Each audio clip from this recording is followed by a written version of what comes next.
Ok, entonces miren, este es el libro de Smith. Vamos a empezar a leer cuestiones de... Bueno, lo del alfiler, el alfiler, fíjense.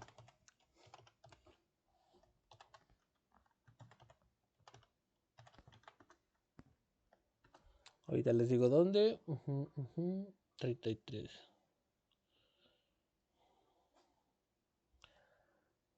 Miren, vamos a hablar de la división. Primero la división del trabajo, ¿no? Entonces, y este ejemplo está muy bueno en Smith, para que entiendan cómo la propia división del trabajo es una mejora tecnológica que permite aumentar la productividad, ¿no?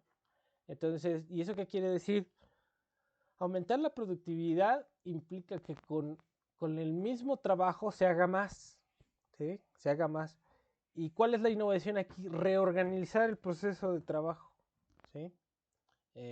Entonces, es cosa interesante aquí en el ejemplo de de Smith. Y se consideramos por ello como ejemplo una manufactura de pequeña entidad, aunque una en la que la división del trabajo ha sido muy a menudo reconocida, la fabricación de alfileres, ¿sí? Entonces voy a poner un ejemplo de la fabricación de alfileres.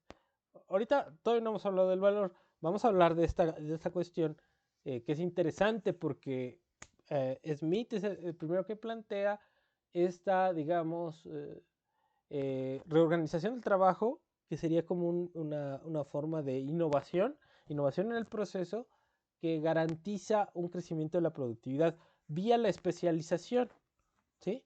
Entonces, fíjense aquí, hay que entender esta cosa. ¿Quién quiere leer? A ver.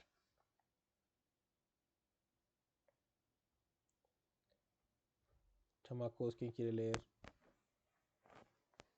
¿A partir de dónde, profe? Ahí está. A ver, un trabajador no preparado, éntrale. Un trabajador no preparado para esta actividad, que la división del trabajo ha convertido en un quehacer específico, no familiarizado con el uso de la maquinaria empleada en ella, cuya invención probablemente derive de la misma división del trabajo, podrá quizás, con su máximo esfuerzo, hacer un alfiler en un día, aunque ciertamente no podrá hacer 20, pero Hasta ahí, espérate. Entonces, fíjense qué dice aquí, ¿sí? Está hablando de un trabajador no preparado, dice, ¿no? Entonces puedes contratar a alguien que no sabe hacer alfileres. Lo agarras y lo vas a poner a trabajar, dice. Pero es un trabajador que no está familiarizado con el uso de la maquinaria, dice, podrá quizá con su máximo esfuerzo hacer un alfiler en un día, ¿sí? Dice, aunque ciertamente no podrá hacer 20. ¿Por qué? Pues porque no tiene expertise, no tiene nada, ¿no? Pero fíjense que hay una cosa que es interesante. Dice en las comillas, cuya invención, hablando de la máquina, probablemente derive de la misma división del trabajo. Eso es bien interesante porque en un proceso laboral, este, los que están en la gerencia de la empresa, ¿sí? O en el control, o en los capataces y todo eso, tienen el objetivo de estar observando, ¿sí? O sea, los ingenieros, un ingeniero que llega a un proceso, ¿qué es lo que hace? Pues está observando el proceso y va a tratar de hacerlo más eficiente. Y va a haber labores que puedan ser sustituidas por una máquina, ¿sí? Esas labores son las labores que hacen los trabajadores cada vez más regulares, más monótonas, y ahí puede entrar una máquina, ¿sí? Entonces, eso también sale en la producción de la maquinaria, sale de haber subdividido en tareas, ¿sí? El proceso de producción. Entonces es bien importante ahí en esas 2 o 3 líneas lo que dice, ¿no? Entonces, un trabajador no familiarizado, sin experiencia, pues lo que dice al final, que puede producir un alfiler, no 20, dice, ¿no? Entonces, a ver, vamos a seguir leyendo. A ver, ¿quién estaba leyendo? Sí, pero en la forma en que esta actividad es llevada a cabo, actualmente no es solo un oficio particular, sino que ha sido dividido en un número de ramas. cada una de las cuales es por sí misma un oficio particular. Un hombre estira el alambre, otro lo endereza, un tercero lo corta, un cuarto lo afila, un quinto lo lima en un extremo para colocar la cabeza. El hacer la cabeza requiere 2 o 3 operaciones distintas, el colocarla es una tarea especial y otra el esmaltar los alfileres. Hasta el empaquetarlos es por sí mismo un oficio y así la producción de un alfiler se divide hasta en 18 operaciones diferentes, que en algunas fábricas llegan a... Voy. Sí, Listo. llegan a ser ejecutadas por manos distintas, aunque en otras una misma persona puede ejecutar 2 o 3 de ellas. He visto una pequeña fábrica de este tipo en la que solo había 10 hombres trabajando y en la que consiguientemente algunos de ellos tenían a su cargo 2 o 3 operaciones. Entonces ahí Y aunque eran... espérate. Entonces fíjense, ¿qué es lo que está diciendo? ¿Cómo se va dividiendo esa actividad de hacer un alfiler? ¿No? 18 actividades.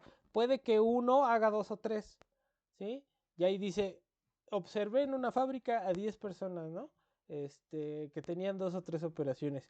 Pero ¿cómo se va subdividiendo ese hacer del alfiler en operaciones distintas, muy específicas? Entonces, cada obrero se especializa en alguna de esas, un par o 3 actividades bien específicas, ¿no? Entonces, cada uno se especializa en una cosa. Y lo importante de esa subdivisión y especialización de las tareas es que los trabajadores aprenden a hacerlas tan bien, ¿no? Que cada vez van a producir más rápido y mejor sus labores, ¿no? Fíjense, vamos a seguir leyendo aquí. A ver, síguele. Y aunque eran muy pobres. Y aunque eran muy pobres y carecían, por tanto, de la maquinaria adecuada, si se esforzaban podrían llegar a fabricar entre todos unas 12 libras de alfileres por día. Y en una libra hay más de 4,000 alfileres de tamaño medio. Esas 10 personas, entonces, podían fabricar conjuntamente más de 48,000 alfileres en un solo día, con lo que puede... Ahí está. Con lo que puede decirse... Ay, que cada lo que puede persona... decirse que cada persona, como responsable de la 10ª parte de los 48,000 alfileres, fabricaba 4,800 alfileres diarios.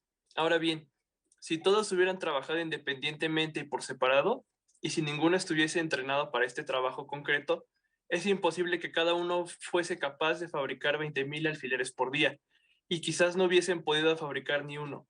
Es decir, ni las 240ª parte, y quizás ni siquiera la 4. Ahí está bien. Fíjate ahí, ¿qué es lo que dice? Que bien los 10 trabajadores producían conjuntamente 48,000 alfileres. Pero dice que si hubiera sido cada uno independientemente, no hubiera podido que producir ni un maldito alfiler, ¿no? Dice, es imposible que cada uno fuese capaz de fabricar 20 alfileres por día. Y sin embargo, conjuntamente fabricaban 4,800 alfileres diarios, cada uno, ¿no? Entonces, el hecho de hacer la división del trabajo y la especialización hace que los trabajadores especializados en esas distintas tareas produjeran muchísimo más en conjunto, ya como el producto final alfiler, que si lo hubieran estado haciendo cada quien todo el proceso de hacer el alfiler, ¿no? Entonces, eso es bien importante en Smith. Y una idea central aquí que tenemos que recordar es que a medida que se produce más, o sea, dice ahí, no fuese capaz de fabricar 20 alfileres por día. Entonces, si los hicieran solos, todo el proceso que implica el alfiler, pues podrían hacer 20. Bueno, lo que dice aquí, ¿no? Dice que es imposible que pudieran, pero vamos a suponer que producen 20. Entonces, ¿cuál es la diferencia? Pues que con la especialización producen 48,000 en un día y que cada persona fabrica 4,800, ¿no? O sea, Con la división pasas de fabricar 20 por persona a 4.800, ¿no? Es una cosa impresionante lo que puede dar la especialización. Pero vean la cosa, o sea, si un hombre puede fabricar 20 alfileres en un día, ¿no? Un día de trabajo, una jornada de 8 horas, digamos, en una jornada de 8 horas produce 20. Pero con la especialización en esa misma jornada, ahora va a producir 4.800, ¿sí? Entonces, si dividen en términos de valor, ¿no? La productividad, lo que veíamos la clase pasada, hace que el valor individual de cada alfiler sea muy pequeño, ¿sí? Entonces, se produce más, pero individualmente el valor es menor, ¿sí? Entonces, no sé si quede claro ahí lo que hemos visto aquí con Smith, en esta parte nada más. ¿Sí queda claro o no, chavos? O más o menos. Sí. Ok, ok. Entonces, vamos a ver otra cosa que es interesante.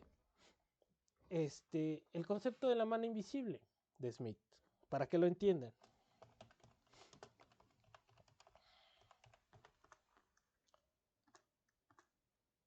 Es que invisible. A ver. Dice. ¿Quién quiere leer? ¿Alguien otro? ¿Alguien nuevo? Yo, A ver, espérame tantito. Entonces dice. sí. Dice aquí, fíjense. A ver, vamos a leer este párrafo del inicio. El ingreso anual, porfa. El ingreso anual de cualquier sociedad es siempre exactamente igual al valor de cambio del producto anual total de su actividad, o más bien es precisamente lo mismo que ese valor de cambio. En la medida en que todo individuo procura en lo posible invertir su capital en la actividad nacional y orientar esa actividad para que su producción alcance el máximo valor. Todo individuo necesariamente trabaja para hacer que el ingreso anual de la sociedad sea el máximo posible. Es verdad que por regla general, él ni intenta promover el interés general, ni sabe en qué medida lo está promoviendo. A ver, hasta ahí, espérate. Vamos a explicar esa Sí. parte. Entonces, el ingreso anual de cualquier sociedad es siempre exactamente al valor de cambio. ¿Qué está pensando aquí Smith con valor de cambio? En general, el valor de las mercancías. Pero él y Ricardo están pensando en valor de cambio como el valor que una mercancía tiene para intercambiarse por otra producto del trabajo. Entonces, el valor de cambio aquí está pensado en, si tú tienes una mercancía, ¿sí?, que tú produces, cuánto esa mercancía, cuando la vayas a vender o la vayas a intercambiar, cuánto trabajo te puede comandar. ¿Qué quiere decir trabajo comandado? Por ejemplo, hay una definición que dice, a ver, la riqueza del país, o sea, en una herencia, por ejemplo, ustedes reciben una herencia, ojalá todos recibamos una herencia en esta vida, y es el dinero, dice, el dinero que recibe la persona no es lo que lo hace rico, sino la capacidad que ese dinero le da a la persona para comandar trabajo. O sea, ¿qué quiere decir? Cuando ustedes sean herederos y tengan mucho dinero, con ese dinero, ¿qué van a hacer? Pues van a contratar gente que les ayude para limpiar la casa, gente que los lleve de paseo, entonces gente que les haga su mesa, gente que les haga un coche, ¿sí? Entonces, eso es el valor de cambio, la cantidad de trabajo, ¿no?, que puedes comandar. Y si uno tiene una herencia, el dinero, le da a uno la posibilidad de comandar trabajo, ¿sí? Entonces, el dinero es importante porque es una representación social del valor. Eso es importante, ¿no? Y por eso el dinero es lo que es, porque representa la posibilidad para uno de poner a trabajar a otros para mí. Si yo tengo dinero, yo puedo hacer que la gente trabaje para mí. Y entonces en esa medida yo estoy comandando trabajo.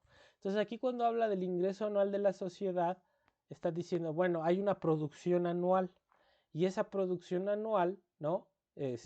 Implica un tiempo de trabajo anual para la producción. Y en esa medida, esos valores que se producen al año pueden ser intercambiados por el equivalente en trabajo de un año, ¿sí? Entonces, eso es muy importante, ¿no? Y luego aquí, la cuestión es que resalta al individuo, ¿no? Dice, como todos los individuos van por su propio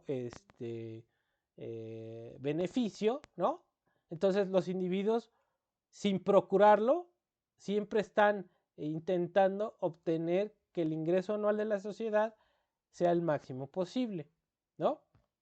Y dice ahí, es verdad que por regla general, él ni intenta promover el interés general, ni sabe en qué medida lo está promoviendo, ¿sí? Entonces vamos a ver. Dice, al preferir dedicarse. A ver, compañera, sígale ahí, por favor. Al preferir dedicarse a la actividad nacional más que a la extranjera, él solo persigue su propia seguridad y al orientar esta actividad de manera de producir un valor máximo, él busca solo su propio beneficio. Pero en este caso, como en otros, una mano invisible lo conduce a promover un objetivo que no entraba en sus propósitos. El que sea así no es necesariamente malo para la sociedad. Al perseguir su propio interés, frecuentemente fomentará el de la sociedad mucho más eficazmente que si de hecho intentase fomentarlo. Nunca he visto muchas cosas buenas hechas por los que pretenden actuar en bien del pueblo. ¿Sí? Y ya no veo más. No, ahí está bien, ahí está bien. Muchas gracias, Esther. La cuestión aquí es la siguiente, o sea, esta amárrenla con la cuestión de la especialización y aumento en la productividad. Entonces, la mano invisible, ¿no? Y que tanto en todos lados dicen, no, es que la competencia, que la mano invisible, que es el beneficio, ¿no? Entonces, aquí hay la cuestión de la mano invisible tiene que ver con la productividad, ¿no? Entonces, ¿cuál es el beneficio de la productividad? En general, por ejemplo, en el ejemplo de los alfileres, pues el beneficio es que vamos a tener mayor producción con menos valor individual, ¿sí? Y entonces, ¿qué quiere decir eso? Que vamos a tener mayor número de productos con menos valor incorporado y por ende, eso va a traer mayor bienestar. ¿Por qué? Porque ahora la gente que necesita alfileres, ¿sí? Los va a comprar, primero los va a encontrar en el mercado porque ahora se producen más y los va a encontrar más baratos, ¿sí? Entonces, ese es el bienestar que produce, digamos, la economía de mercado, si lo quieren ver en términos de este ejemplo de los alfileres, ¿sí? Entonces, el bienestar está determinado ¿por qué? Porque los comerciantes, al buscar el máximo beneficio, al hacer esta división del trabajo, van a producir mucho más bienes en menos tiempo y por lo tanto, en menos tiempo o en el mismo tiempo, y por lo tanto cada bien va a ser en términos de valor mucho más barato. Entonces, ese es el bienestar que produce la economía de mercado y eso es lo que llama Smith la mano invisible. ¿Sí? ¿Por qué? Porque el individuo, al perseguir su propio beneficio, ¿no? Genera un bienestar en términos sociales. ¿Por qué? Porque se produce más y más barato. ¿Sí? ¿Sí queda claro eso, chavos? Sí, profesor. Sí, profe. Ok. A ver, ahora vamos a ver una cosa que es bien importante también. Entonces, esta la tienen que amarrar, lo de la mano invisible, esa búsqueda del beneficio propio, con esta idea.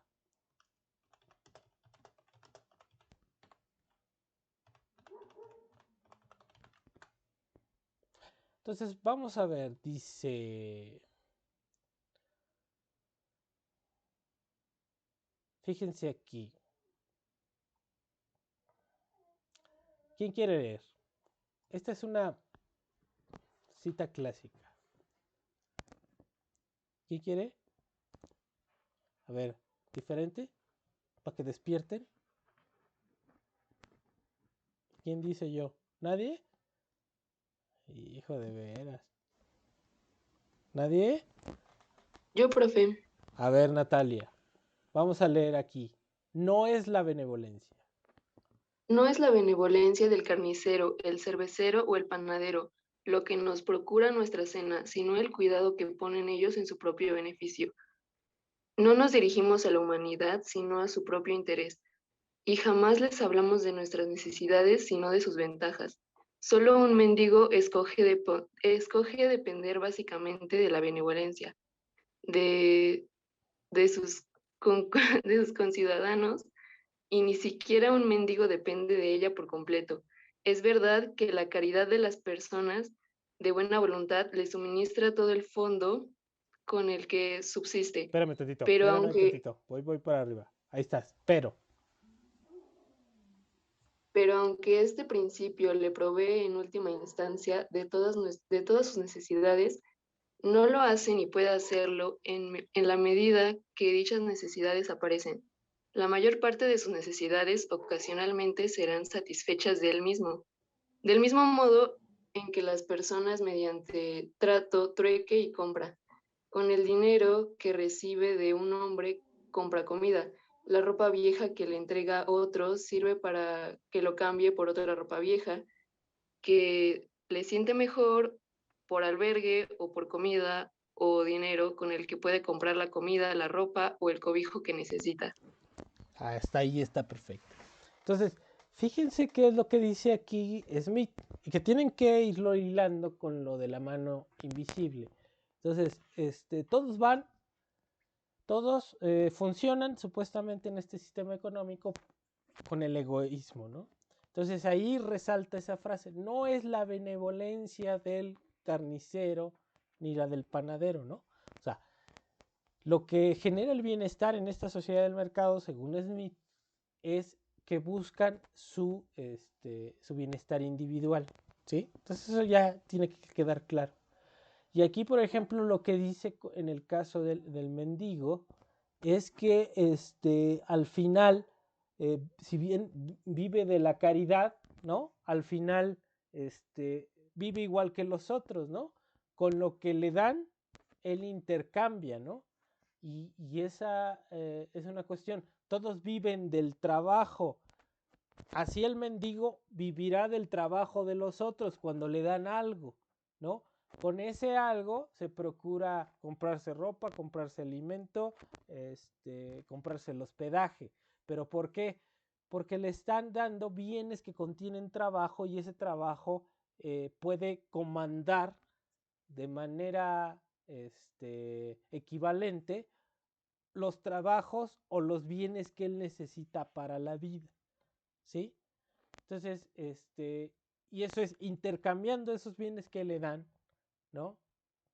Y que en potencia los puede intercambiar por otros de trabajo equivalente. Entonces, lo interesante aquí es que también el mendigo a través del intercambio está comandando trabajo. Está intercambiando trabajo que no realizó, digamos, que fue producto de la caridad, pero con ese trabajo, o que puede ser bienes o dinero, puede intercambiarlo por cosas que necesita para su vida, ¿no? Entonces, son dos cosas aquí, pero aquí está claro, ¿no? La cita de no es la benevolencia, ¿no? No es, dice Smith, no es que seamos benevolentes, de hecho somos egoístas. Son egoístas los comerciantes, los que se dedican a eso están buscando su propio beneficio. Y en esa lógica, si uno lo junta con esta visión de la mano invisible, pues se entiende más o menos la filosofía del libre mercado, ¿no? Vamos a ver la cuestión del valor, es importante en Smith.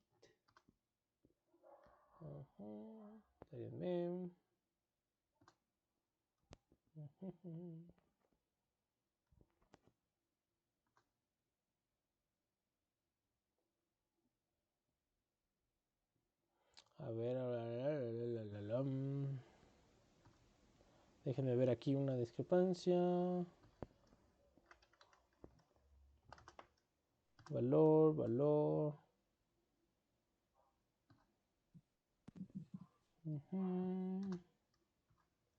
El valor, aquí está. Esta es la que queremos. A ver, ¿quién quiere leer?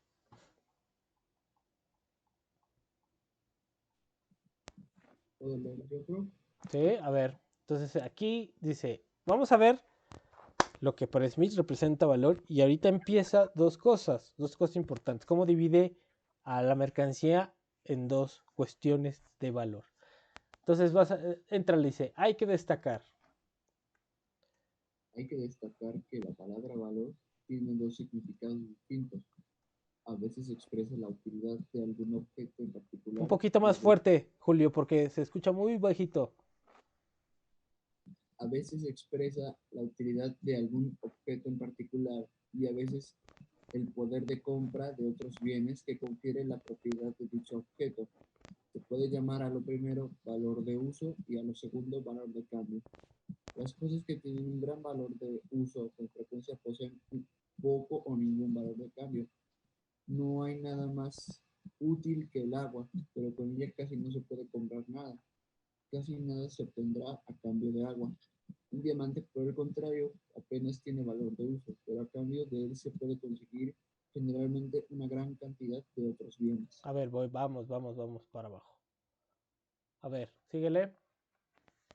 Para investigar los principios que regulan el valor de cambio en las mercancías, procuraré demostrar, primero, cuál es la medida real de este valor de cambio, o en qué consiste el precio real de todas las mercancías. Segundo, cuáles son las diferentes partes que componen o constituyen este precio real. Y por último, cuáles son las diversas circunstancias que a veces elevan alguna o todas esas partes por encima y a veces la disminuyen por debajo de su tasa natural u ordinaria, o cuáles son las causas que a veces impiden que el precio de mercado, es decir, el precio efectivo de los bienes, coincida con lo que puede denominarse su precio natural. Ok, entonces fíjense aquí. ¿Qué está hablando primero? Dice, aquí reconoce que los bienes tienen dos tipos de valor. El valor de uso y valor de cambio, ¿no? Y empieza a poner un ejemplo ahí, ¿no? Hay bienes que tienen mucho valor hay muchos bienes que tienen mucha utilidad y poco valor. Y pone el caso del agua, ¿no? Pero está escribiendo en 1700, ¿no? 1700.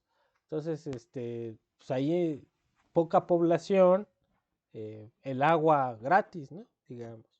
Eh, podría ponerse el caso del aire hoy, que sigue siendo muy útil, pero tiene poco valor. ¿Por qué? Porque no tiene trabajo incorporado. Entonces, esa es la idea que trata de aquí ver Smith. Entonces, vamos a ver qué es el valor en Smith, ¿no? Dice el precio real nominal de las mercancías, su precio de trabajo y precio en moneda. Dice, a ver, ¿quién quiere leer, chamacos?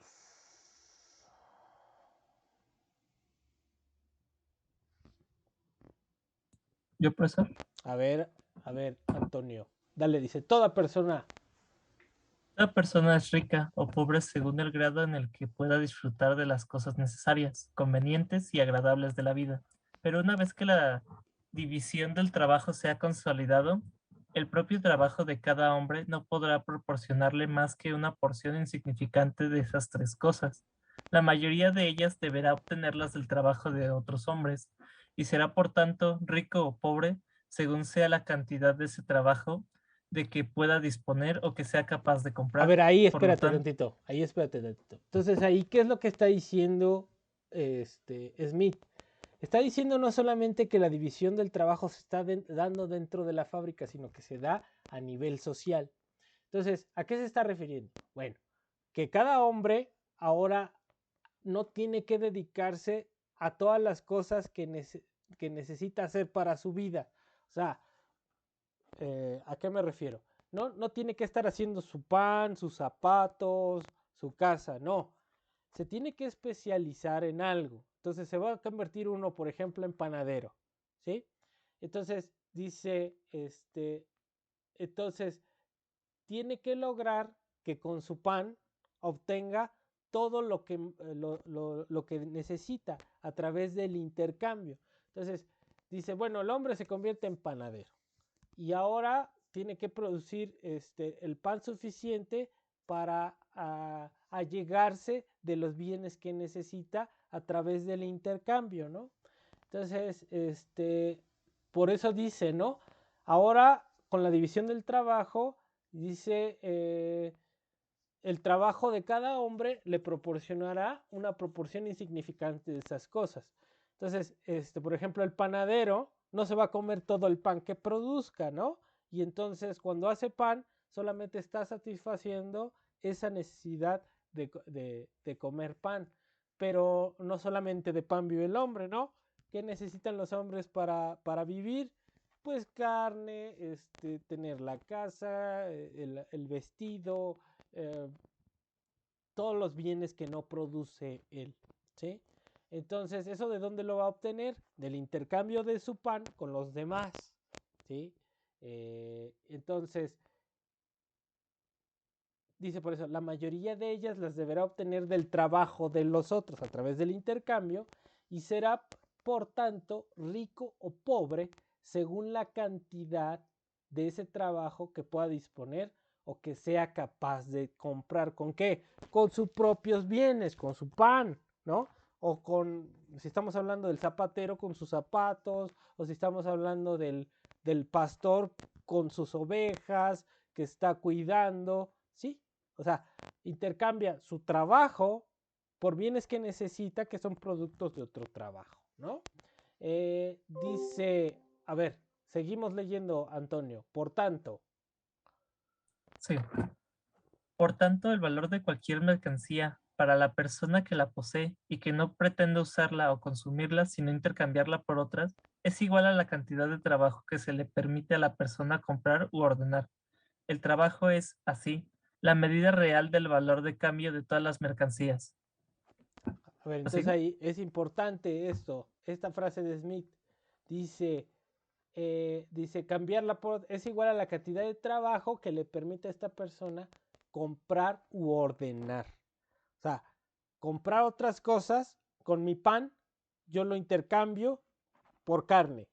¿Cuánta carne puedo comprar con mi pan? Pues el equivalente en trabajo de ese pan, ¿sí? Por eso dice, y eso es lo importante, el trabajo es así la medida real del valor de cambio de todas las mercancías, ¿no? Si le quitan ahí lo de cambio, sería el trabajo es así la medida real del valor de todas las mercancías, ¿sí? Ok, entonces, a ver, seguimos aquí, Antonio. El precio real. Sí. El precio real de todas las cosas, lo que cada cosa cuesta realmente a la persona que desea adquirirla, es el esfuerzo y la fatiga de su adquisición supone. Lo que cada cosa verdaderamente vale para el hombre que la ha adquirido y que pretende desprenderse de ella o cambiarla por otra cosa. Voy para arriba. Ahí vas. Es el esfuerzo y la fatiga que se puede ahorrar y que puede imponer sobre otras personas. Aquello que se compra con dinero o con bienes se compra con trabajo. Tanto como lo que compramos con esfuerzo de nuestro propio cuerpo, ese dinero o... Sí, a ver, sí, ese dinero, ahí termina. Ese dinero o esos bienes en realidad nos ahorran este esfuerzo. Hasta ahí. Entonces, fíjense, cómo va construyendo Smith, y es bien interesante. El trabajo es la medida del valor, ¿no? ¿Y qué es ese trabajo? Dice, esfuerzo y fatiga, ¿sí? ¿Sí? Entonces, ese trabajo representa un esfuerzo, una fatiga, por ejemplo, el panadero para hacer la masa. ¿Nunca han visto cómo se hace la masa, cómo se hace el pan en el pueblo? ¿Sí han visto o no? No, pues batir la masa es una friega. Batir la masa es una friega, si la hacen a mano. O sea, la gente se para tempranísimo para poner el pan. Para que salga el pan a las 7 de la mañana, se tienen que pagar a las 5. ¿Sí? Y empieza y batirla, se necesita mucha fuerza. Entonces, el trabajo que se realiza para batir el pan, para batir la masa, para hacer el pan, para hacer las conchitas, para hacer todo eso, es un proceso bueno y con mucha técnica, requiere mucha técnica, mucho esfuerzo y mucho trabajo. ¿Sí? Entonces, ¿qué hace el panadero? Pues obviamente está gastando energía, se está esforzando y se está fatigando, ¿no? Y con ese esfuerzo produce su pan, ¿sí? Ese pan lo vende y con lo que recibe del pan lo va a intercambiar. ¿Por qué? Por otras cosas que él necesita, ¿sí? Entonces, como dice aquí Smith, dice, aquello que se compra con dinero, cuando él vende su pan, recibe dinero, ¿no? Y con ese dinero, dice, o con bienes se compra con trabajo, ¿no? O sea, todo el dinero representa ese esfuerzo, ¿sí? Esa fatiga, ¿sí? Y representa ese trabajo, es la remuneración por el trabajo. Dice, ese dinero y esos bienes en realidad nos ahorran ese esfuerzo. Cuando él recibe ese dinero, ¿no? Ya no tiene que ponerse a producir carne, no. Con ese dinero compra la carne, que es producto de qué? De otro esfuerzo y fatiga de alguien más, ¿no? Entonces, eso es bien interesante, ¿no? Luego dice aquí, dice, a ver, ¿quieres seguir leyendo, Antonio, o ya no? ¿O quién estaba leyendo? Sí. Sí, ¿dónde? Ellos contienen, dice. Ellos contienen el valor de una cierta cantidad de trabajo que intercambiamos por lo que suponemos que alberga el valor de una cantidad igual. El trabajo fue el primer precio, la moneda de compra primitiva que se pagó por todas las cosas. Toda la riqueza del mundo fue comprada al principio no con oro ni con plata, sino con trabajo. Y su valor para aquellos que lo poseen y que desean intercambiarla por algún producto nuevo es exactamente igual a la cantidad de trabajo que les permite comprar o dirigir. Hasta ahí, ¿no? Y fíjense aquí como dice Thomas Hobbes, ¿sí? La riqueza es poder, ¿sí? Y es lo que les decía lo de la herencia, dice, pero la persona que consigue o hereda una fortuna no necesariamente consigue o hereda ningún poder político, sea civil o militar. Dice, puede que su fortuna le proporcione los medios para adquirir ambos, ¿sí? Si yo tengo dinero, si yo tengo mucho dinero, ¿qué puedo hacer? Pues pagarme un ejército, pagarme a alguien que me cuide, un guarura, lo que sea, ¿sí? Y estoy comandando trabajo, ¿no?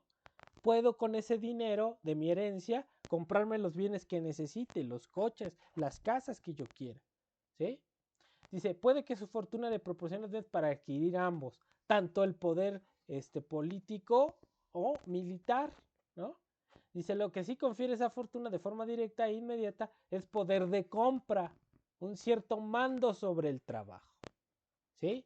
O sobre el producto del trabajo que se halla entonces en el mercado, sobre los bienes, ¿sí?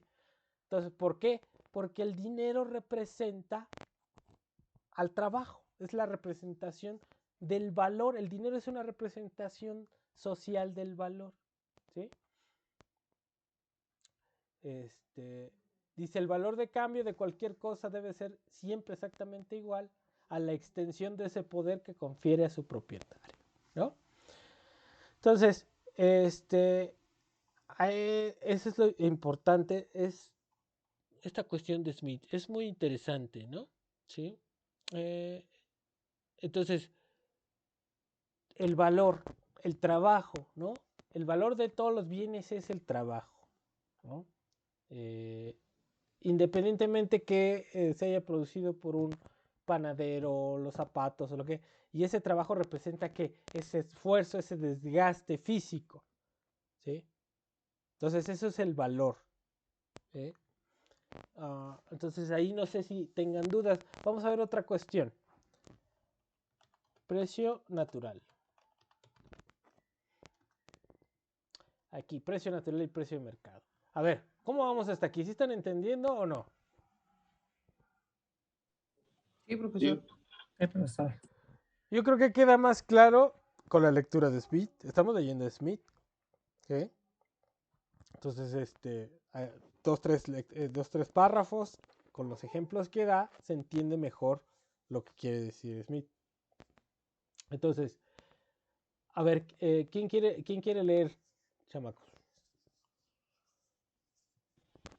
Yo. Ok, a ver. Miguel dice, dale, dice, en toda sociedad. Ajá.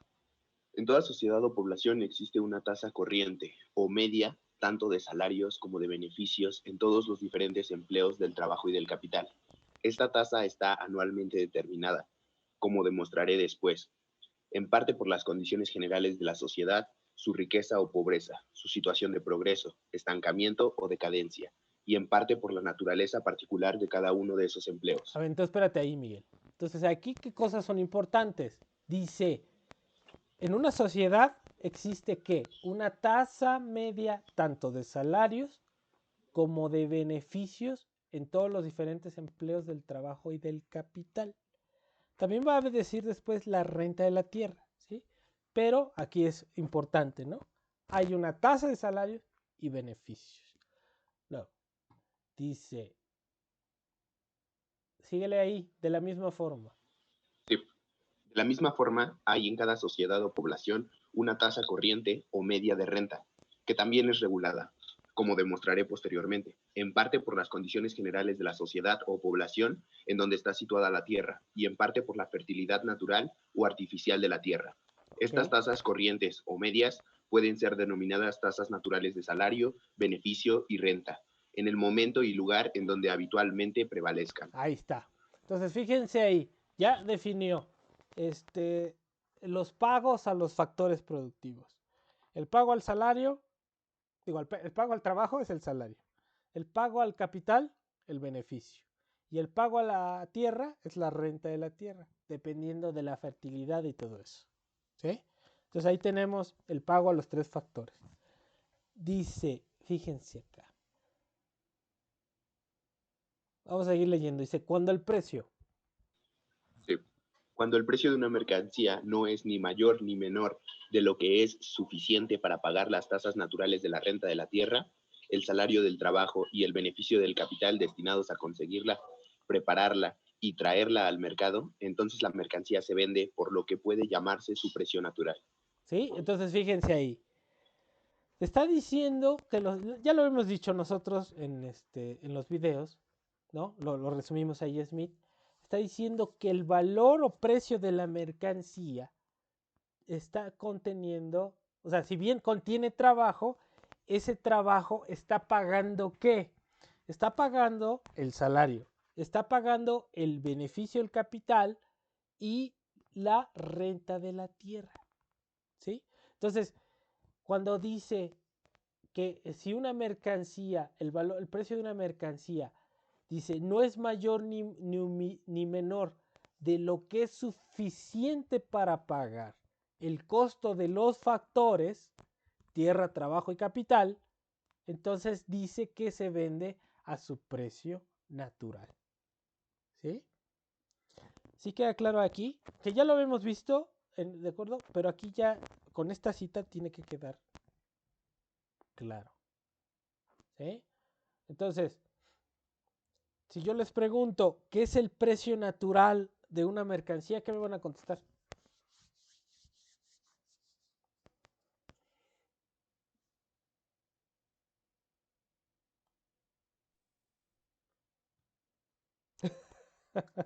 ¿No me van a contestar nada? ¿Trabajo, profe?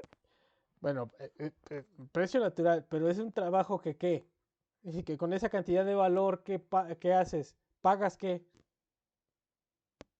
Beneficios.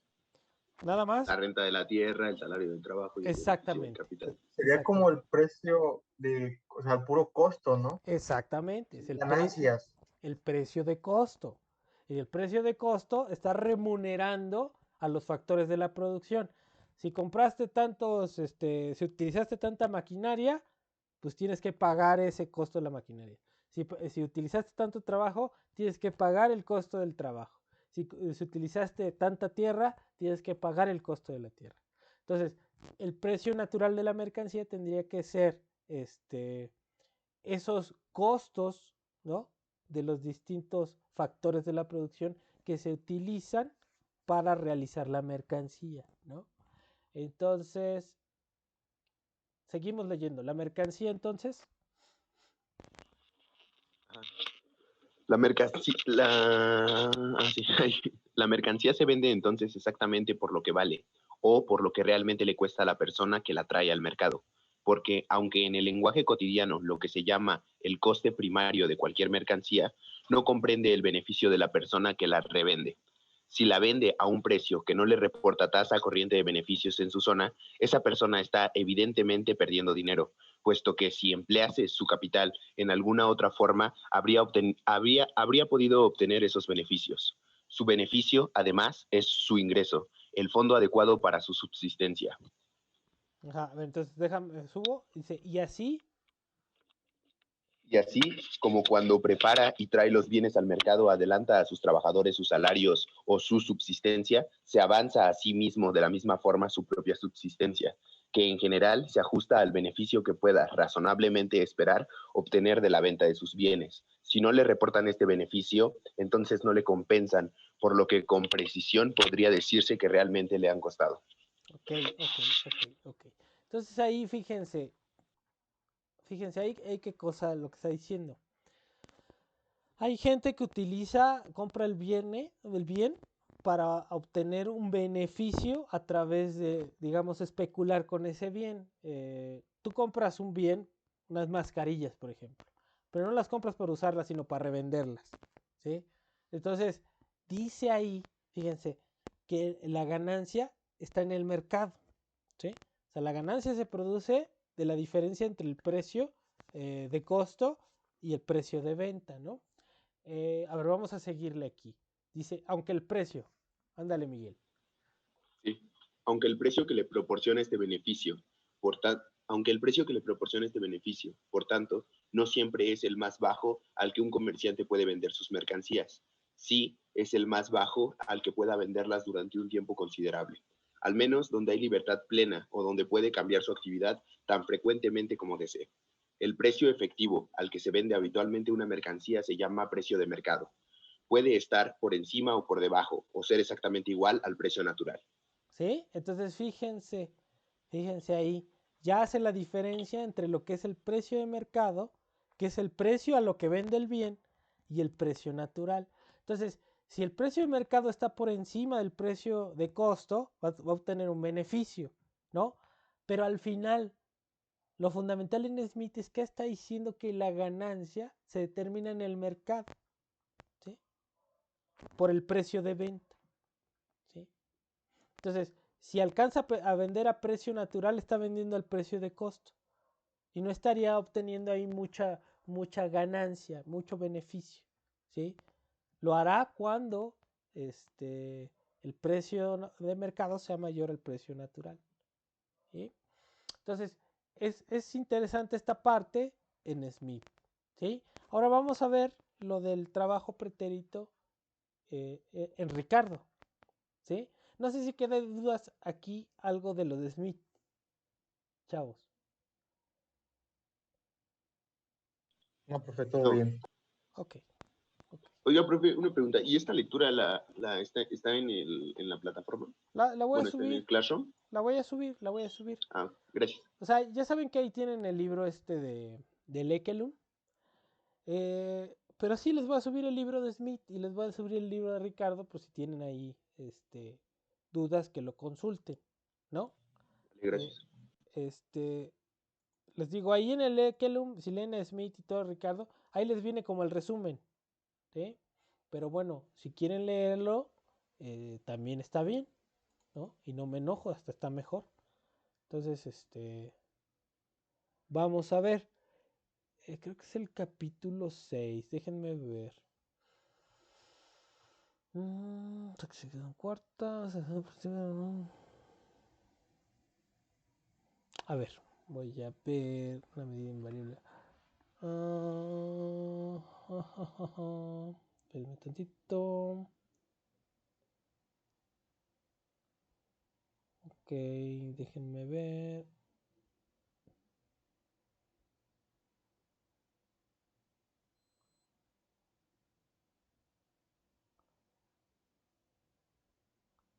Ok, a ver, entonces vamos a leer esta parte. Nada más les voy a compartir.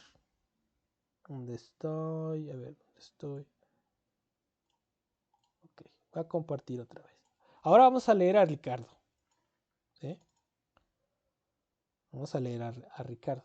Entonces, eh, fíjense aquí, dice, el valor de las cosas, sección 3, el valor de las cosas no solamente es afectado por el trabajo aplicado inmediatamente a las mismas, sino también por el empleado en la producción, ¿sí? Entonces vamos a ver. Aquí voy a ponerle un zoom, espérenme tantito. Vamos a leer esta parte. A ver, ¿quién quiere leer ahora?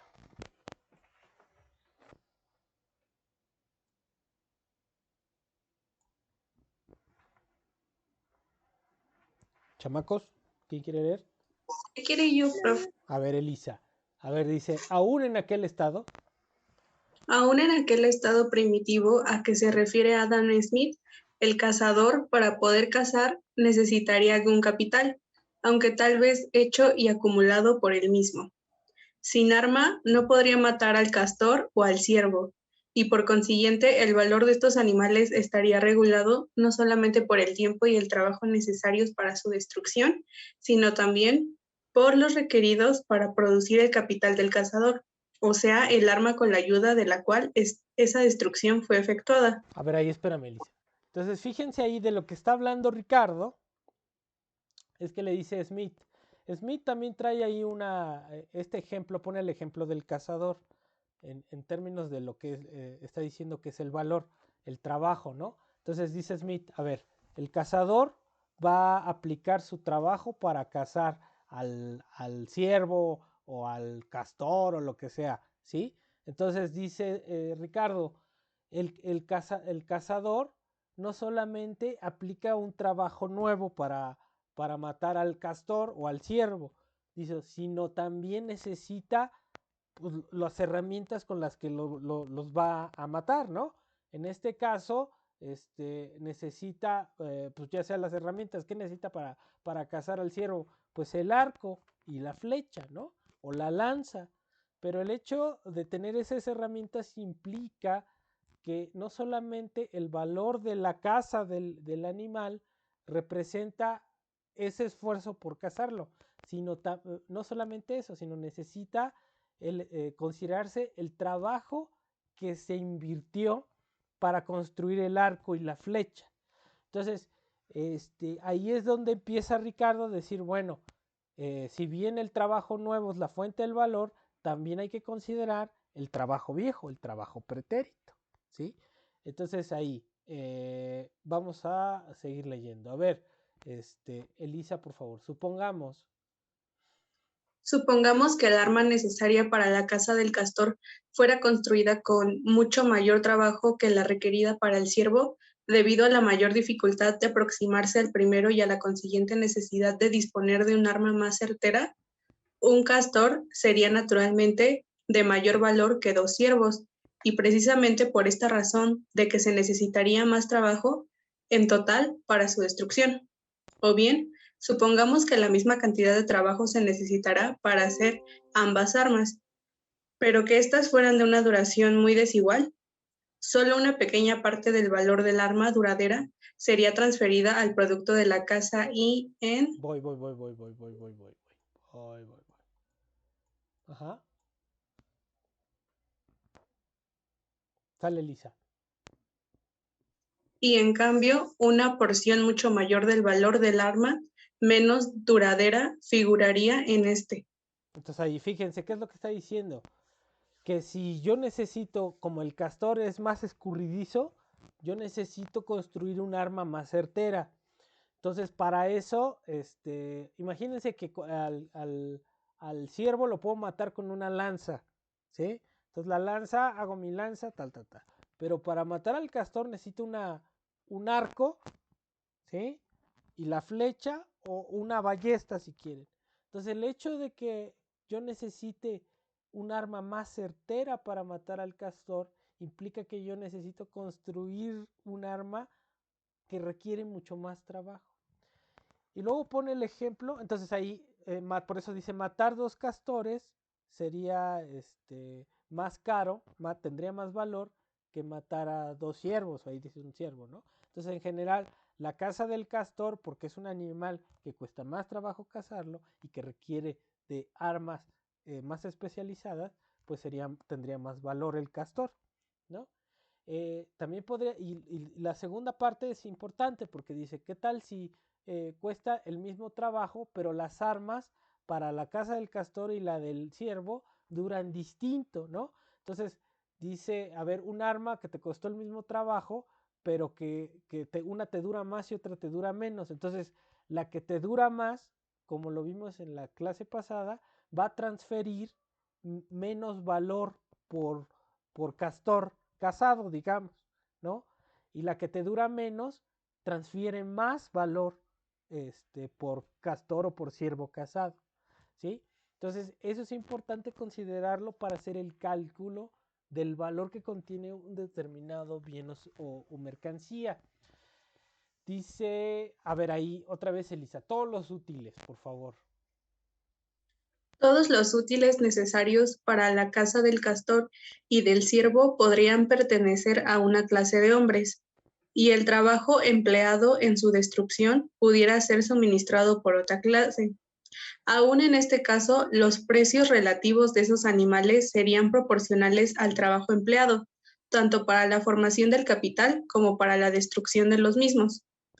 En circunstancias distintas de abundancia o de escasez del capital, con relación al trabajo o con respecto a los alimentos y a los artículos de primera necesidad, los que suministran un valor igual de capital para uno u otro empleo podrían obtener la mitad, la cuarta parte o la octava parte del producto. Voy tantito.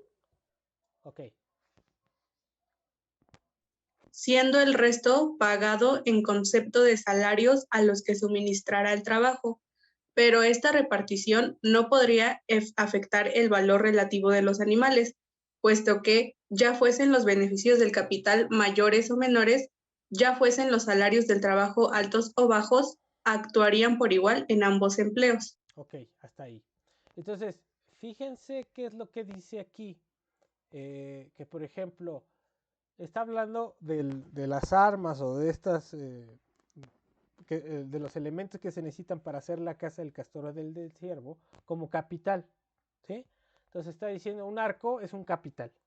Y ese capital no necesariamente lo produce quien hace la caza del ciervo, ¿no? Entonces, una cosa es en el estado más primitivo, pues sí tendrías que hacerte tu arco, tus flechas, ¿no? Pero ya en una sociedad desarrollada, ya el que hace las armas para la caza no es el que no es el que realiza la caza, ¿no? Entonces se especializa, como lo dijo Smith, la sociedad en ciertas cosas. Entonces habrá alguien que se dedique a cazar, que ya en una sociedad desarrollada son muy pocos, ¿no? O sea, siempre es difícil domesticar a los ciervos, entonces sí hay que hacer la caza del ciervo. Pero ya en una sociedad desarrollada, por ejemplo, ya se domestica el ganado, ¿no? Entonces cambiamos el concepto del cazador por el del pastor, ¿no? Entonces, de todas maneras es trabajo. Pero la idea es la siguiente, o sea, la sociedad se divide en ciertos tipos de trabajo, cada uno se especializa en lo que mejor hace y no necesariamente el que va a hacer la caza produce sus propias herramientas para la caza, o el que se dedica a ser pastor produce sus herramientas para hacer el pastoreo. No, las herramientas y el capital necesario para hacer ese tipo de actividades los puede producir otra persona. Pero lo interesante es que el valor de la mercancía que sea requiere contabilizar el trabajo nuevo que se realiza para la producción como el trabajo viejo que el que realiza el capital o las herramientas o la maquinaria para realizar la producción, ¿no? Y en ese sentido es importante esta concepción de Ricardo al decir que se necesita considerar al trabajo pretérito, ¿no? En la consideración del valor de las mercancías. Entonces, esa es la cosa interesante que tenemos que resaltar de Ricardo, ¿no? Entonces, por ejemplo, aquí dice, si suponemos que las ocupaciones de la sociedad se extienden, que algunos suministran las canoas y los aparejos necesarios para la pesca, dice, otros las simientes y la tosca maquinaria utilizada primitivamente en la agricultura, el mismo principio seguirá siendo cierto, es decir, que el valor en cambio de las cosas producidas sería proporcional al trabajo requerido para su producción, no solamente para la inmediata de ellas mismas, sino también para la de todos los útiles o maquinarias necesarias. Entonces, dice, si consideramos un estado de la sociedad en el que se han llevado a cabo mayores progresos y en el cual florecen las artes y el comercio, encontraremos todavía que el valor de las cosas varía según este principio. Al estimar el valor en cambio de las medidas, por ejemplo, veremos que su valor en comparación con otras cosas depende de la cantidad total de trabajo necesaria para manufacturarlas y para llevarlas al mercado. ¿Sí? Entonces, no solamente es hacerlas, sino transportarlas. Entonces, no solamente es el trabajo de la maquinaria, la maquinaria de herramientas que se necesitan para producción de determinadas mercancías, no es también solamente el trabajo para producirlas en ese momento, sino también hay que llevarlas al mercado y eso también implica trabajo, ¿no? Entonces, hay trabajo en todas las fases, tanto de la producción como de la distribución de los bienes. Y eso hace que el precio del bien esté determinado por todo ese trabajo en las distintas fases de la producción, tanto de las herramientas como de la producción del propio bien en cuestión, como de su transporte para llevarlo a la venta, ¿sí? Entonces, eso es importante todo considerarlo. No sé si aquí quede claro, chamacos, todo este chorizo o más o menos.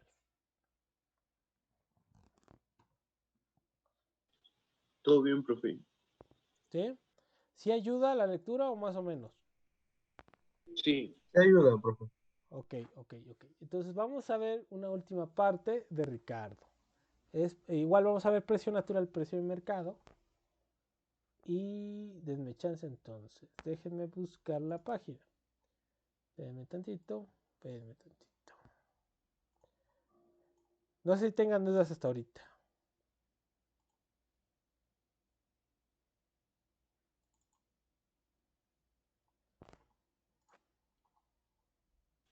No.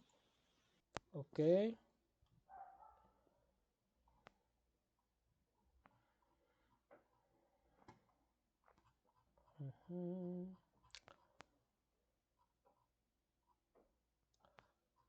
Ok.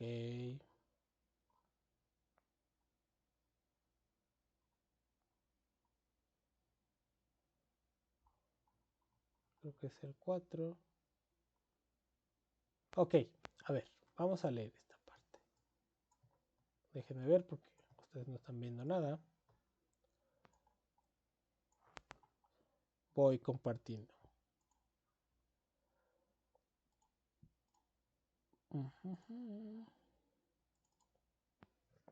Entonces, vamos a leer esa parte del precio natural y precio de mercado. ¿Ya lo están viendo? Sí. Sí. Ok, a ver, ¿quién quiere leer?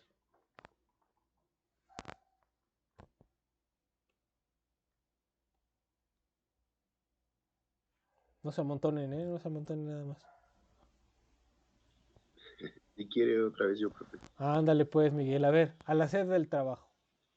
Al hacer del trabajo el fundamento del valor de las cosas y establecer que la cantidad relativa de trabajo que se necesita para la producción de estas determina las cantidades respectivas de las mismas que se cambiarán por las de otras, no debe suponerse que neguemos las desviaciones accidentales y temporales del precio efectivo o del mercado de las cosas. De este, su precio natural y primario. A ver, voy. Sale. Ajá. En el curso usual de los acontecimientos, no existe cosa alguna cuyo abastecimiento continúe durante mucho tiempo con el grado exacto de abundancia que requieren las necesidades y los deseos de la humanidad. Y, por consiguiente, no existe cosa alguna que no esté sujeta a variaciones accidentales y temporales de precio. Ok. Es solamente como consecuencia de esas variaciones que el capital es destinado, en la proporción exactamente necesaria, a la producción de las distintas mercancías de que hay demanda en el mercado. Con el alza o la baja del precio, los beneficios suben o bajan del nivel general y el capital se ve atraído o no por aquella inversión en que ha tenido lugar la variación. A ver, entonces espérate Todo ahí. hombre es libre de emplear. Espérate Sí, ahí. sí, sí, perdón. Ahí no, es importante. Porque aquí lo que dice, fíjense, dice el capitalista, yo soy capitalista, yo puedo destinar mi capital para producir chicles o zapatos, o tortas, o tacos, o lo que quieran, ¿sí? ¿Eso de qué va a depender? Pues del beneficio que me dé, ¿no? Pero lo importante aquí es que siguen considerando que el beneficio depende del precio de mercado. Entonces, los beneficios suben o bajan del nivel general y el capital se ve atraído por aquella inversión, ¿sí? Pero está suponiendo que los beneficios son producto del precio de mercado, ¿sí? Y por eso dice a la producción de las distintas mercancías que hay demanda en el mercado, ¿no? Entonces, el precio va a estar variando, ¿no? Entonces, si sube el precio del mercado, pues habrá un beneficio mayor. Entonces, la idea tanto de Smith como de Ricardo es que el beneficio está dado fundamentalmente en el mercado, ¿no? Entonces dice aquí, todo hombre es libre de emplear su capital como juzgue conveniente, pero naturalmente tratará de darle el empleo más ventajoso. ¿Qué quiere decir eso? Pues simplemente que me voy a dedicar a producir lo que sea más rentable, ¿no? Dice, estará descontento de un beneficio, de un beneficio del 10% si en otra inversión puede obtener el 15%, claro, ¿no? Si obtengo más en otro lado, me voy al otro lado. A ver, vamos a seguirle. A ver, dale ahí, Miguel, este deseo. Este deseo continuo por parte de los capitalistas de abandonar un negocio poco provechoso por otro más ventajoso tiene una fuerte tendencia a igualar el tipo de beneficios de todos los negocios o a fijarlos en proporciones tales que compensen, a juicio de los interesados, cualquier ventaja que uno pueda o parezca tener sobre el otro. Es quizá muy difícil percibir la forma en que se efectúa este cambio. Probablemente lo efectúa el industrial, no cambiando por completo de especialidad, sino disminuyendo la cantidad de capital que tiene invertido en ella. A ver, sigamos. En todos los países ricos. Ajá. En todos los países ricos existe cierto número de personas que constituyen lo que se llama la clase adinerada.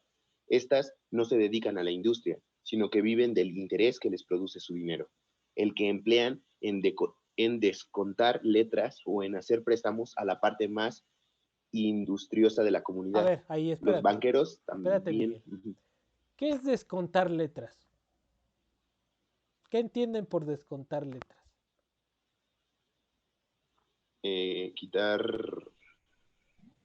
Quitarle dinero a las personas, a los empleadores. Estoy preguntando, digo, porque aquí estamos leyendo y todos están escuchando, pero nadie pregunta, oiga, profe, pues, ¿qué es esto, no? Podría ser. Adelante. Podría ser, por ejemplo, yo lo he escuchado cuando pagas un terreno, vas pagando letra por letra, entonces es como una letra menos cuando pagas una. A ver, ahí, ¿cómo te llamas? ¿Es Segura? A ver, ¿cómo te llamas? Catherine. Catherine. A ver, Catherine. En el caso, vamos a suponer que es una letra, por ejemplo, en este caso que tú pones, ¿qué es una letra? ¿Cómo defines la letra? Es como una parte del pago del total del terreno. Ok. Es una deuda, ¿no? Sí. Entonces, tú, digamos, si tú estás pagando el terreno, el dueño del terreno, el que te lo vendió, tiene las letras, ¿no? Y entonces, tú le pagas y te da tu letra, ¿no? ¿Sí? Sí. Entonces, fíjense, ahora, él está hablando de la gente rica, que tiene dinero, ¿sí? Y que puede financiar. Entonces, puede ser distinto quien te financia y quien tiene la letra. Voy a poner el ejemplo así como lo dice Katherine. El dueño del terreno te lo vende y te hace unas letras. Entonces, cada mes tú tienes que pagar la letra. Ahora, ¿de dónde obtienes el dinero? Pues puede ser del trabajo, del financiamiento. Ahora, el que tiene las letras, ¿sí? Las letras son una deuda de otra persona.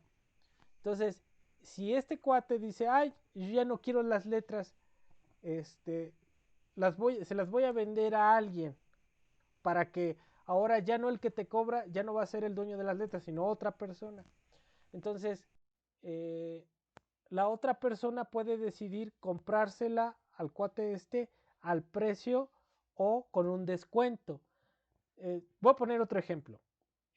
Imagínense que aquí con Julio yo hago un negocio, ¿no? Le compro, ¿tienes laptop, Julio?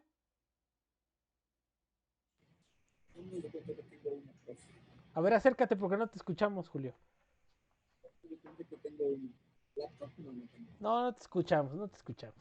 A ver, con Miguel, no te escuchas, Julio. Con Miguel, a ver, Miguel, ¿tienes laptop? Sí. Ok. ¿Cuánto cuesta tu laptop? No tengo idea. No, pues no sé, pues dime, pues digo, si estoy interesado en comprarlo, pues ¿cuánto cuesta? Ponle precio. 7, 8 mil pesos. Ok, 8,000 pesos. 8,000 pesos. Entonces, imagínate que yo te la voy a comprar, ¿sí? Pero no tengo dinero. Entonces hago un pagaré. ¿Saben lo que es un pagaré? Sí, ¿no? Sí, todo lo que se refiere, por ejemplo, de las letras es a letras de cambio, ¿no? Sí, letras de cambio. Estamos haciendo un pagaré, es una letra de cambio. Entonces, te hago con Miguel, ¿sí? Un pagaré. Pagaré la cantidad, según los abogados, tiene que traer esta frase. Pagaré incondicionalmente la cantidad de tal al señor Miguel tal por concepto de la compra de su laptop. Entonces, eso yo se lo doy a Miguel y él me da la laptop, ¿sí? Entonces, Miguel, lo que vas a tener es un documento de crédito, es el pagaré, ¿sí? Entonces, eso es vinculante, o sea, ¿qué quiere decir? Que yo estoy obligado a pagarte. Si no, dice la ley, si yo no te pago, tú puedes ir a embargarme y me puedes cobrar hasta 3 veces el valor del pagaré. ¿Sí queda claro ahí, Miguel? Ok, sí. Entonces tú ya no tienes laptop, ya tienes mi pagaré, ¿sí? Pero de repente tú dices, ¿sabes qué? Ya te aburriste tú no quieres cobrarme, te da flojera cobrarme, y ese pagaré vas con un banco y se lo vendes, ¿sí? Entonces el banco te va a decir, ok, es un pagaré por 8,000 pesos, por el riesgo que tiene el cobrarlo, te doy 6,000, ¿sí? Entonces tú decidirás si se lo das o no. Pero que tú se lo vendas al banco y que el banco te lo compre en 6,000, eso quiere decir el descuento, ¿sí? Entonces eso es lo que quiere decirse. Estas se dedican a la industria, sino que viven del interés que les produce su dinero o el que emplean en descontar letras. ¿Qué quiere decir? Que compran la deuda de otros, ¿sí? O los derechos de pago de otros. Así como el pagaré que tú tienes, eso hace los bancos, ¿sí? ¿Sí queda claro o no? Sí. Entonces te lo descuentan, ¿por qué? Porque a ti te libran de la obligación de cobrar, ellos lo cobran, ¿no? Pero te descuentan, en lugar de pagarte los 8,000 te dan 6,000. Entonces es el descuento, ¿no? Entonces, bueno, ese para que entendieran el concepto del descuento, ¿no? Pues si no, aquí estamos hablando de cosas que no entienden. Dice, los banqueros también destinan una crecida cantidad de capital a los mismos fines, ¿no? Dice, los fondos así empleados constituyen un capital circulante de un valor importante y son utilizados en mayor o menor escala por todas las diferentes industrias del país. Dice, no existe quizá un solo industrial, por rico que sea, que limite su negocio a la extensión que le permiten sus propios fondos. Y aquí va a hablar del crédito, ¿no? Entonces, todos tienen siempre alguna parte de este capital flotante que aumentan o disminuyen según la actividad y la demanda de sus artículos, ¿no? Entonces, ¿qué es lo que está diciendo? Que en general, en un sistema desarrollado, una economía desarrollada, el dinero crédito forma parte fundamental de los negocios, ¿sí? Entonces, ¿qué quiere decir? Que los negocios pueden crecer a través del crédito. Cuando la demanda de seda aumenta y la de paños disminuye, el fabricante de paños no transfiere su capital a la industria de la sedería, sino que despide a algunos de sus trabajadores y reduce o anula su demanda de dinero a los banqueros y capitalistas, ¿no? Dice, el fabricante de sederías, por el contrario, desea emplear más operarios y pide más dinero prestado. De ese modo, el capital es transferido de uno a otro empleo sin necesidad de que un fabricante cambie de ocupación. Pero fíjense lo que es interesante. Al final, lo que está hablando es, cuando la demanda de la seda aumenta, cuando la demanda de la seda o de los productos aumenta, están suponiendo un aumento en el precio. Entonces, ese aumento en el precio por el incremento de la demanda de la seda, incrementaría el beneficio de producir seda. Entonces, ¿qué va a hacer el que produce seda? Pues va a emplear más gente, va a pedir más dinero, etc, etc, etc. Pero lo fundamental es que el beneficio está determinado por el mercado, ¿sí? Y el mercado va a determinar si aumenta el precio de una cosa o no, y si crece el beneficio de una cosa o no, ¿sí? Dice, cuando consideramos los mercados de una gran ciudad y observamos con qué regularidad se ven surtidos de artículos del país y de extranjeros en las cantidades requeridas, en todas las variaciones de la demanda producidas por el capricho o el gusto de la moda o por, espérenme tantito,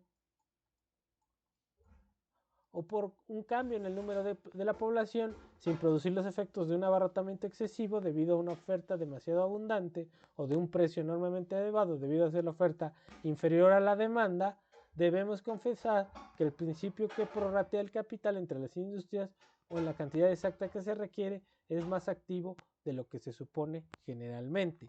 Entonces, ¿qué es lo que está diciendo aquí Ricardo? Que si la demanda crece por encima de la oferta, va a haber mayor rentabilidad en esa industria, ¿sí? Entonces, dos cosas son importantes. El capital se va a mover dependiendo de la rentabilidad, pero la rentabilidad es un producto fundamental del mercado, ¿sí? Si la demanda crece por encima de la oferta, va a haber mucho más rentabilidad en ese mercado. ¿Por qué? Porque el precio sube, ¿sí? Dice un capitalista. A ver, ¿quién quiere leer? Porque ya me cansé. Yo, si quiere, otra vez. A ver, Esther, un capitalista. Un capitalista, al buscar empleo provechoso para sus fondos, tomará naturalmente en consideración todas las ventajas que una ocupación ofrece sobre las demás.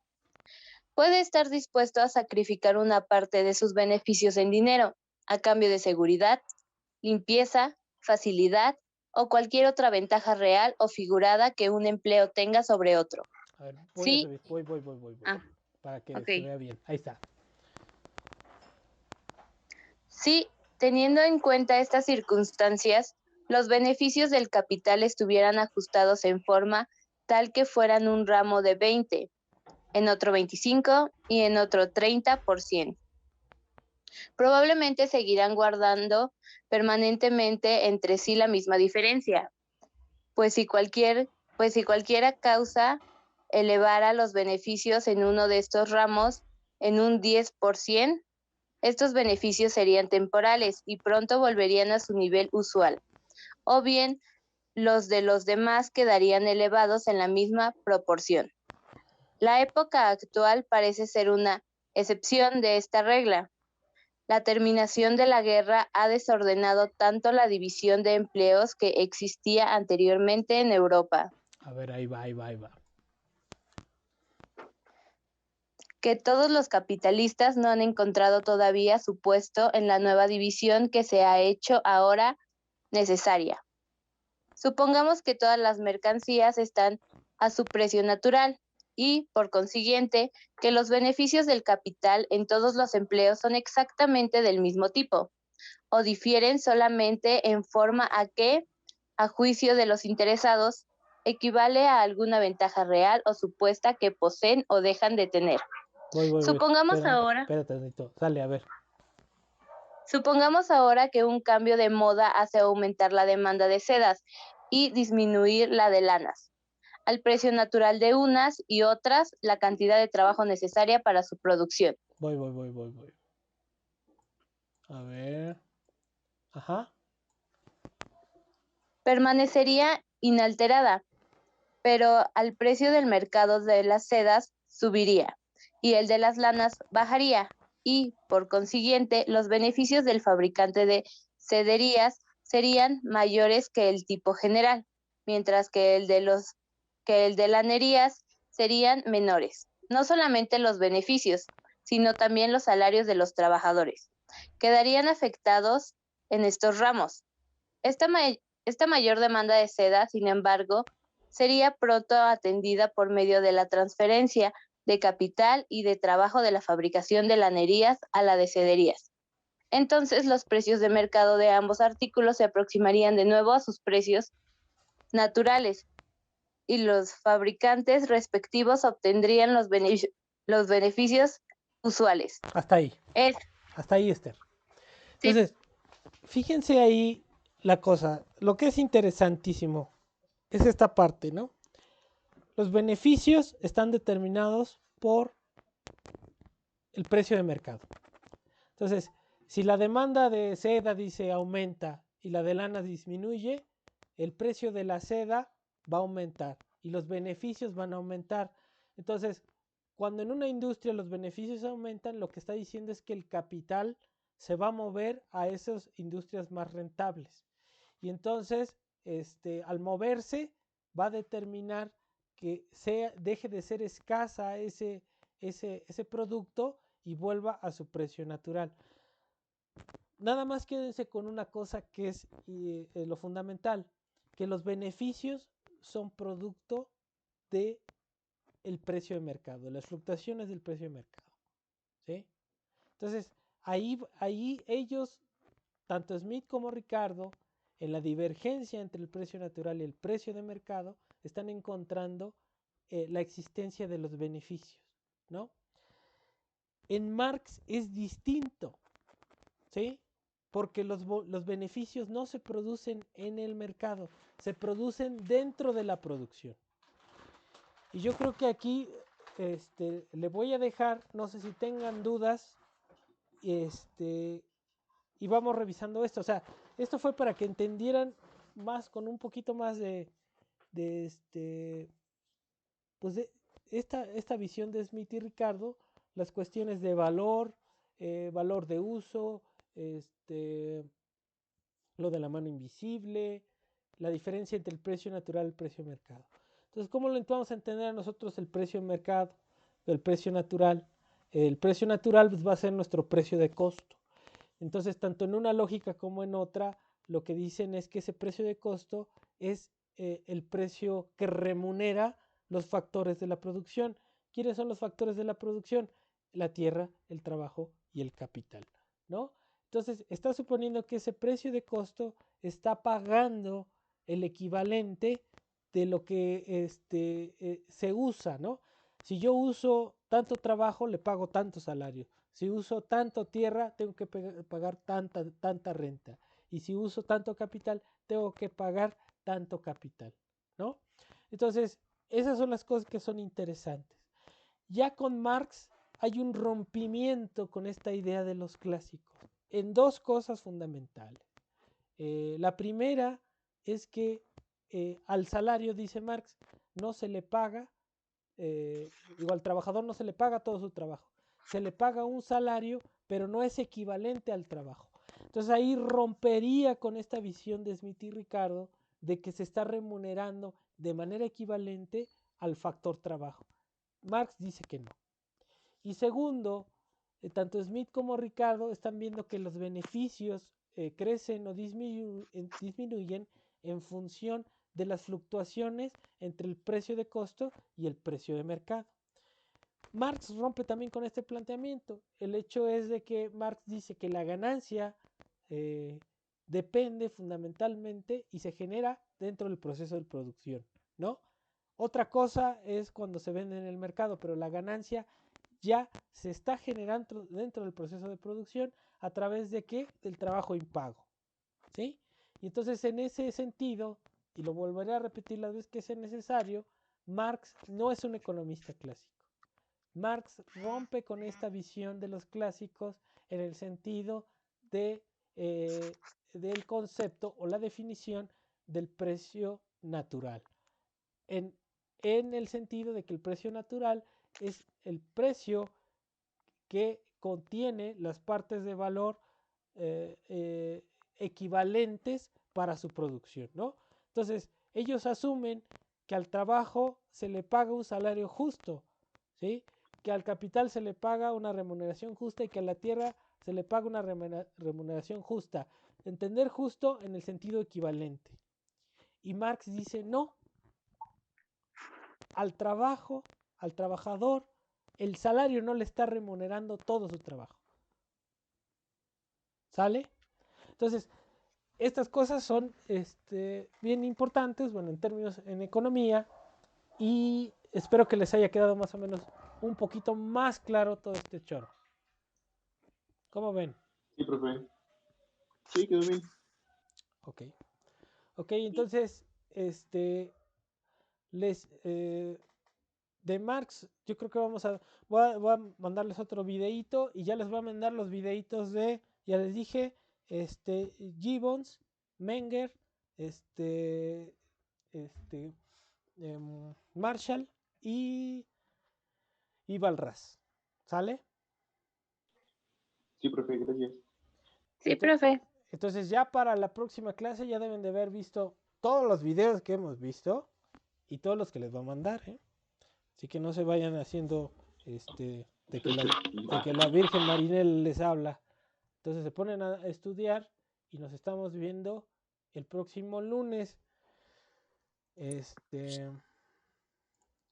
Voy a intentar mandar eso el miércoles para que tengan chance de estudiar. ¿Sale? Dale, profe, gracias, que tenga buen día. Sale, muchas gracias. Nos estamos viendo, profe, hasta luego. chamacos. Sale. Gracias, profesor. Hasta luego. Hasta luego, profe, buen día. Chao a todos.